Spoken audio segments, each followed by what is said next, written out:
Koy, paano nangyari to, It's? Yan ang tanong ng lahat sa akin. Kita mo? Yun din ang tanong ko. Kanina nagkukwentuhan kami. Ikaw ba yun? Talaga? Ang pogi naman.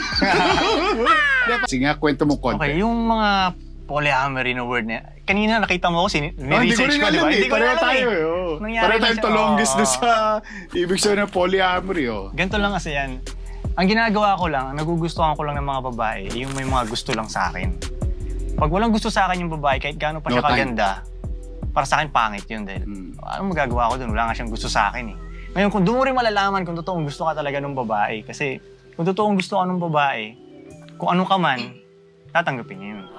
So yun lang, ang lesson lang talaga doon, magkagusto ka lang sa mga nagkakagusto sa'yo para hindi sakit sa ulo. Kasi kaya rin magkakagusto ka doon sa walang gusto sa'yo, parang ikaw yung nangliligaw sa kanya. Nangahabol ka pa. Bibigyan mo time, effort. And, Terms and conditions na yun. So mangolekta ka lang ng mga nagkakagusto sa'yo. Para terms and conditions mo. applied. Yes, exactly. So ganun lang siya kasimple talaga. Macho. Pero, very pragmatic yung, yung approach Simple lang, mo. di ba? Oo. Simple lang. Eh kung marami, alam mo, 100 nagkagusto sa'yo. Kung yun ang binigay ni God sa akin, anong Masyado magagawa ka ko? namang pinagpala. Sino ako para Pero tanggihan siya? tumanggi? Sino ako para tanggihan siya, di ba? Hindi na ako para tumanggi. Oo nga